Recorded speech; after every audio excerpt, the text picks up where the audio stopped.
Sejam todos muito bem-vindos ao 14º CEMEP.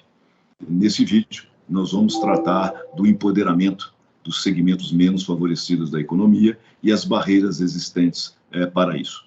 É um prazer contar aqui com importantes executivos do mercado, executivas principalmente do mercado. Eu queria agradecer a participação da Patrícia Mascani, diretora executiva de marketing da Visa do Brasil, do Leandro Alves, que é Head de Riscos, pessoa física do Santander Brasil, e da Thaís Lanucci Forcione, gerente nacional de renda básica da Caixa. Sejam muito bem-vindos e, mais uma vez, muito obrigado por cederem esse tempo à nossa associação. Vocês sabem, a BEX fazendo 50 anos, e esse tema de empoderamento dos segmentos de menor renda é muito importante para toda a sociedade e também para a BEX. E acho que, ao tratar desse segmento, a gente precisa, a primeira coisa é identificar de que segmento a gente está falando, né? Então, eu queria que, talvez vocês, começando pela Thaís, deixa eu aproveitar a sua experiência, o que vocês sabem sobre esse consumidor? Quem são eles? O que eles buscam? O que eles anseiam? Esse é um público que eu digo que é muito diferente do que a gente está acostumado no nosso dia a dia, né? Todo mundo acha que conhece, mas, na verdade, a gente fecha um pouquinho os olhos para a real necessidade. Então, quem que é o que a gente chama de renda básica? São pessoas com baixa escolaridade, que trabalham por conta. Essa é uma informação muito importante, né? São microempreendedores informais em grande parte dessa população. Vivem em grandes cidades, têm acesso ao consumo. Então, isso também é uma outra forma de desmistificar, que a gente acha que é só o público isolado, o ribeirinho. Não, a gente tem nos grandes centros pessoas que consomem e conseguem atuar mesmo na economia. São pessoas que também têm acesso à informação e que têm grandes problemas com mobilidade, alto custo de vida. Então, quando a gente para pensar em quem é esse público, a gente consegue identificar que eles têm o conhecimento necessário, que a gente considera como necessário, mas eles têm dificuldades, né? E aí isso mostra uma outra coisa para nós, que é um público que ele se difere pela região do Brasil. Quando a gente está falando de Brasil, a gente tem o hábito, a maioria das vezes, de olhar o país como sendo uma coisa só. E aí eu brinco que nós temos 5 públicos de renda básica espalhados pelo nosso país, né? Então, assim, dentro dessas características que eu trouxe, uns vão ter mais acesso ao consumo, outros vão ter mais acesso à internet, outros vão ter mais dificuldade com alto custo de vida, mas, assim, de uma grande forma, essa é a identidade desse público. O que eles esperam, então, de instituições financeiras, né? Já que a gente está trabalhando, pensando nisso, a gente tem representantes da Visa, representantes do Santander, eles esperam a inclusão financeira, serviços que sejam mais simples, que de fato eles entendam o que nós estamos oferecendo, bom tratamento, a educação financeira e menos burocracia. Por que eu trago isso? Porque eu acho que isso faz com que essas pessoas elas se sintam parte de um sistema, né? Até hoje a gente trata como elas sendo marginalizadas e no fim das contas, o ano passado a gente teve um grande processo de inclusão. E nesse processo de inclusão, por causa do pagamento do auxílio, nós conseguimos identificar essas características. Então, sim, quais são os atributos valorizados por ele? A ampla rede física, eles querem acesso, eles não querem só o autosserviço, né? Eles querem a consultoria também. E eu acho que isso é uma grande dificuldade, porque quando eles querem a consultoria, eles precisam de pessoas para abraçá-los, pessoas para ensiná-los, e a gente esbarra, então, numa outra dificuldade, que é a questão do acesso ao digital. Né? Falando um pouquinho mais desse público, assim, o que eles consideram como atributos valorizados? A marca da empresa, o nome, aquilo que é mais barato, soluções financeiras que de fato atendam às necessidades dele, e aí o nosso papel de entender um pouco o que é que de fato eles precisam. Né? Então, acho que se fosse para eu fechar em grandes informações, macroinformações mesmo, quem que é o público da renda básica, essa é a característica.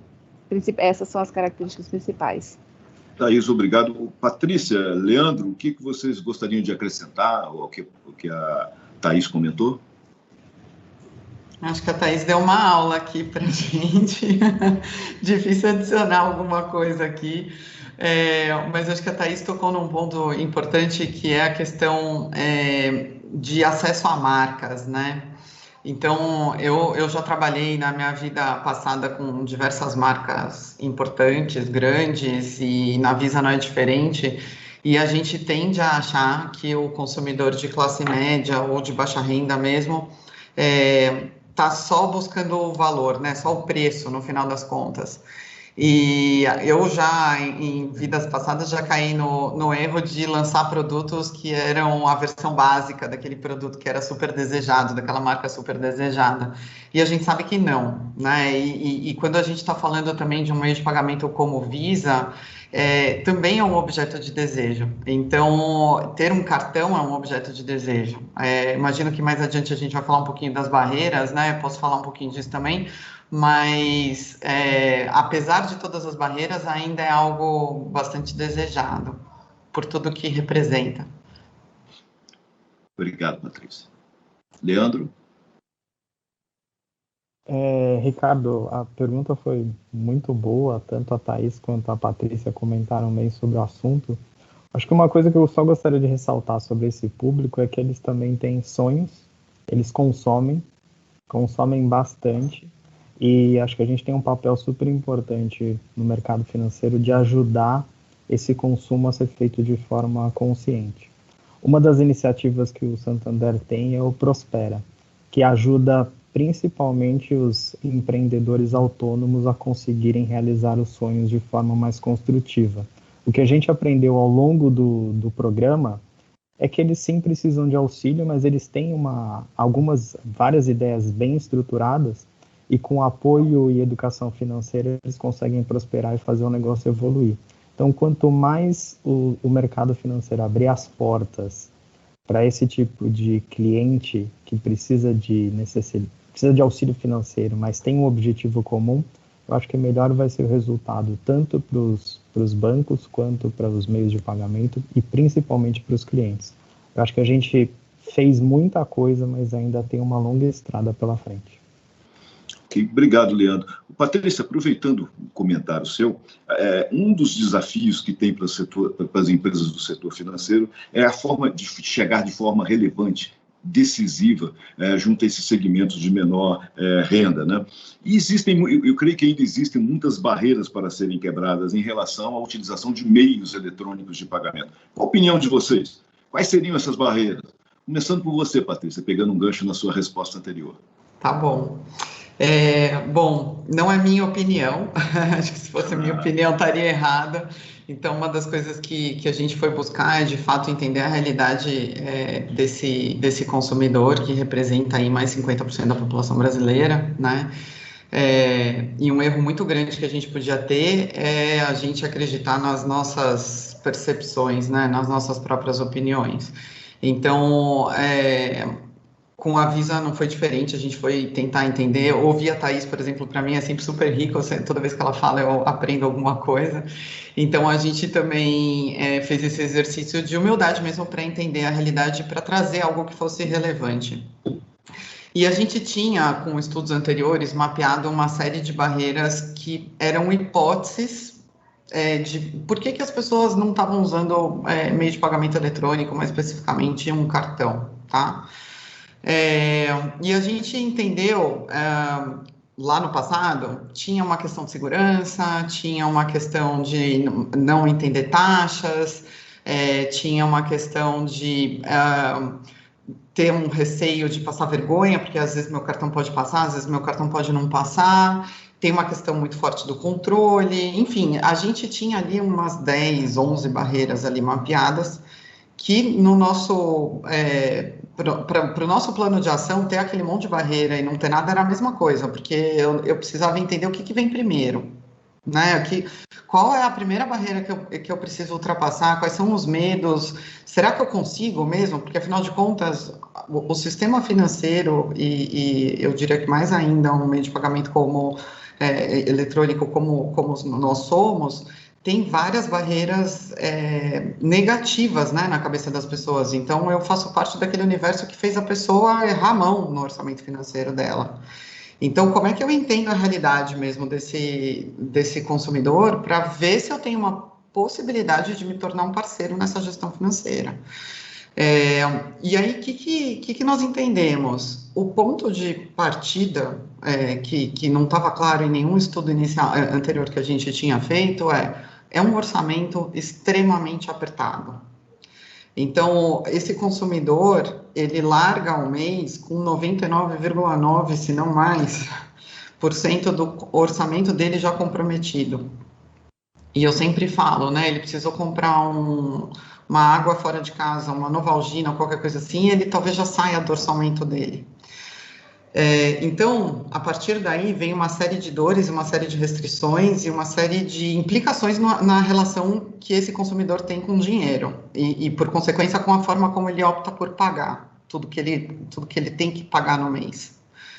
E aí a gente entendeu que vinham duas outras questões onde o dinheiro vivo mesmo acaba ganhando dos meios de pagamento eletrônicos, que é a pichincha. Então, quando eu pago em dinheiro, eu ganho um desconto. Então, esse monte de miúdos do dia a dia, que muitas vezes faz parte da vida das pessoas.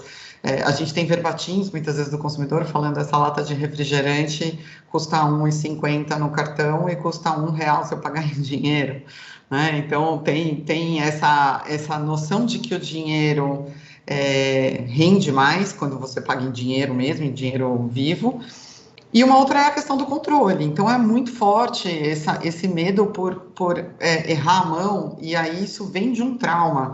A gente tinha um preconceito de que o consumidor não entendia as taxas dos bancos, como é que acontece se alguém clona o meu cartão, o que eu tenho que fazer. E a gente vai entender que uma boa parte dessa população entende tudo isso, que isso daí era um monte de preconceito nosso, né? E que a questão mesmo era essa coisa do tipo, passei, ups, entrei no vermelho, né? Isso é o consumidor verbalizando. Então, a gente parou para pensar assim, de que forma eu consigo ajudar. E sabendo que o ponto de partida é esse orçamento muito apertado, no caso da Visa, a gente está optando em ajudar nas verticais que pesam no orçamento desse consumidor. Então, o que eu posso fazer? Eu posso tanto ajudar na parte de educação financeira, que a gente falou aqui já, que é uma questão super importante. Então, como é que eu desmistifico o uso do cartão e mostro que o cartão sim pode te ajudar a controlar os seus gastos. E outra é como é que eu dou uma ajuda em educação, em saúde, em vestuário, em alimentação, que a gente sabe que são verticais que pesam muito e que compõem a maior parte do orçamento dessa população. Perdão, bati aqui no teclado e entrei no modo. Então, a gente está trabalhando agora numa agenda para duplar com o consumidor nesse orçamento, que é tão limitado e muitas vezes tão justo, não permite uma indulgência, e o Leandro falou muito bem, assim como qualquer ser humano tem muitos sonhos, e busca ter também momentos de indulgência, ter os gastos de prazer, enfim.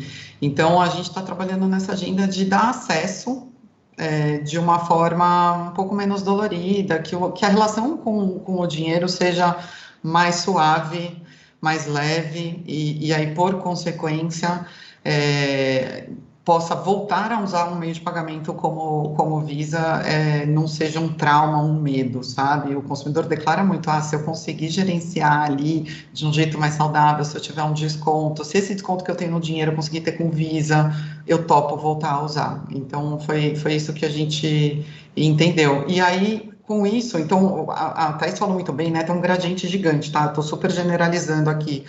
Mas você tem pessoas que vão conseguir, talvez, não chegar no vermelho no final do mês, e tem pessoas que vão conseguir juntar um dinheiro para realizar um sonho. Então, é disso que a gente está falando aqui. Passar o mês de uma forma mais suave, tanto para conseguir relaxar até o fim do mês, quanto também para conseguir juntar, que seja R$5, R$10 todo mês, para poder fazer uma viagem, comprar uma moto, enfim, assim vai. Falei muito, né? Nada, Patrícia. Leandro, Thaís, vocês gostariam de complementar alguma coisa que a Patrícia comentou? Quer falar, Thaís? Pode primeiro. Nossa. Não, eu queria complementar com uma visão. A Patrícia falou muito das barreiras, acho que do ponto de vista do consumidor. Eu acho que ainda existem barreiras do ponto de vista de quem concede o crédito. Até porque, como a Thaís disse, essa população muitas vezes ela foi marginalizada, discriminada ao longo do tempo. E eu acho que boa parte da justificativa disso, por tudo aquilo que a gente enxerga e acompanha aqui dentro, tem muito a ver com a bancarização. É uma população que, na média, é muito menos bancarizada que qualquer outra classe. E, felizmente, isso está mudando. Eu acho que a própria iniciativa no ano passado do auxílio emergencial, a Caixa abriu, se eu não me engano, mais de 50 milhões de conta para esse tipo de público. A gente teve também o boom demográfico, a ascensão das classes C, D e E. Isso, de certa forma, ajuda muito a que esse consumidor utilize mais os produtos e serviços que a gente tem hoje em dia e deixa esse público mais bancarizado. E mais bancarizado é mais informação, com mais informação a respeito do consumidor, fica muito mais fácil para as empresas concederem crédito com mais qualidade e ajudarem, inclusive, a evitar esse superendividamento, porque hoje um crédito mal concedido, o que pode parecer algo positivo no começo, no final vira uma bola de neve para o consumidor. Então, eu acho que tem todo o lado que a Patrícia explorou de evolução e vejo também uma evolução no que se diz respeito a mais informações para um crédito ser aprovado com mais qualidade para essa população, o que vai ajudar justamente nesse lado de inclusão. Leandro, você trouxe uma realidade, né? A Caixa abrindo todas essas contas e assim, e nem porque, não é só porque a gente abriu que nós consideramos a questão da bancarização, são exercícios que vão além. Eu gosto muito desse exemplo que a Patrícia trouxe da Novalgina, só fazendo um paralelo, juntando tudo. Essa Novalgina, ela pode se mudar todo o orçamento. E é por isso que a gente considera a educação financeira como sendo uma tomada de decisão consciente, né? A gente viu no ano passado, principalmente, acho que 2019 e 2020, ficou muito forte a questão da educação financeira como sendo investimento. Tudo é só investimento, e a gente tem muitos influencers aí no Instagram, enfim. Mas para esse público, só da gente conseguir ensiná-los a decidir de forma consciente, a gente consegue fazer com que a Novalgina ela não seja um peso, né? Porque hoje a gente sabe que é. E aí, trazendo essa parte da Caixa, esse é um trabalho que a gente tem tentado fazer. Nós focamos muito durante todo o pagamento do auxílio. E aí, só trazendo para vocês como que o cartão ele é importante. Apesar de ser um cartão virtual, de débito, dentro do Caixa Tem, as pessoas não sabem que ele existe. E quando elas descobrem, elas se sentem parte do sistema financeiro. Isso é muito lindo. Porque daí elas conseguem comprar pela internet, elas conseguem comprar no mercado que aceita, então elas se sentem bancarizadas, né? Então acho que são dois grandes pontos. A gente conseguir levar essa informação de que isso existe e que de fato essas pessoas elas conseguem consumir, como também como que elas devem consumir isso que já existe. Então, mais uma vez, a gente esbarra na questão da informação, né? Como alcançar todo esse público e sabendo das dificuldades, dos gaps em cada um dos lugares, mas eu acho que talvez esse seja um dos principais desafios, pensando nesse segmento. Ok. Obrigado, Thaís. A gente, na Bexco, não podia ser diferente, a gente é um reflexo dos nossos associados, a gente também se preocupa muito com a educação financeira, a gente tem uma série de videoaulas produzidas tentando ensinar que o cartão tem que ser usado com inteligência, com planejamento, com parcimônia, é um ótimo instrumento para ajudar a vida de todo mundo. Bom, já concluindo o nosso vídeo, eu queria fazer uma pergunta para vocês três, agora começando pelo Leandro. O que as empresas de vocês estão fazendo para incluir essas pessoas no mundo financeiro e digital? Né? Existe um trabalho nas empresas de vocês para repensando esse relacionamento e formas de melhor servir e atender esse público? Ricardo, obrigado pela pergunta. Acho que a resposta de todos aqui vai ser unanimidade de que sim. Cada vez mais as empresas têm dado atenção para esse público, porque é um público muito grande.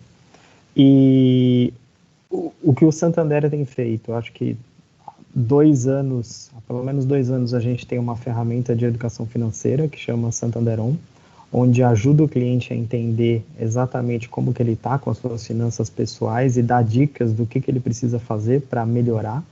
Eu acho que isso é super importante, é não fazer só um diagnóstico, não é só você fazer o exame, mas é sim dar orientações do que precisa ser feito para ele corrigir esse desvio de rota. E além dos programas que eu já citei para vocês, a gente tem o Prospera, que é um programa que financia o microempreendedor aqui, além do próprio trabalho de abertura de contas e concessão de produtos de crédito que é feito ao longo do tempo. Mas como pilar estratégico, sim, esse segmento é algo muito importante para o Santander, onde a gente tem dedicado muito tempo em entender melhor como que esse consumidor pensa, o que ele gosta, por onde ele prefere se relacionar com o banco, seja indo através das agências ou seja se relacionando pelo canal digital. A gente tem descoberto bastante coisa interessante, mas a resposta curta é que sim, é um segmento super importante para a gente tem feito bastante coisa com ele já, mas o que eu digo, a gente está só começando, tem muita coisa ainda para explorar. E vai ser uma jornada que a gente vai aprender junto. Não acho que vai ter um grande campeão que sabe lidar exatamente com esse público, mas a gente vai aprendendo aos poucos e tratando cada vez melhor essa parcela da população. Obrigado, Leandro. Patrícia? Eu vou começar falando a última fala do Leandro. A gente está só começando na Visa. Tem um pouco mais de um ano onde a gente está mergulhando nesse público, tentando entender e trazer esse conhecimento para dentro de casa. Está se abrindo um novo mundo dentro da Visa e a gente está se dando conta do quanto a gente tem para oferecer e estava, de certa forma, atrofiado lá dentro. Então, a gente começou a se dar conta disso um ano atrás, praticamente, quando a gente entrou em lockdown e a gente se colocou num papel de o que a gente pode fazer nesse momento, onde a gente sabe que uma parcela muito grande da população vai perder a sua renda. A própria Thaís mencionou isso lá atrás, né? Uma boa parte é um microempreendedor.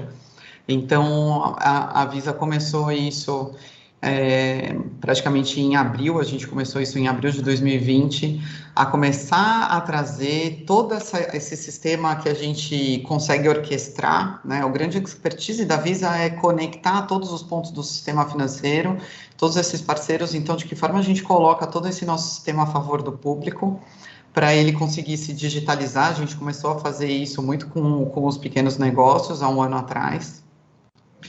E agora a gente está se dando conta que a gente consegue fazer isso para o consumidor final. E aí a gente começa a orquestrar a nossa rede de parceiros, que a gente chama internamente dos merchants, né, do varejo, de todos esses parceiros que têm a Visa também como meio de pagamento para os seus negócios e de que forma eles podem estar colocando também os seus serviços, os seus produtos de uma forma um pouco mais acessível para esse público.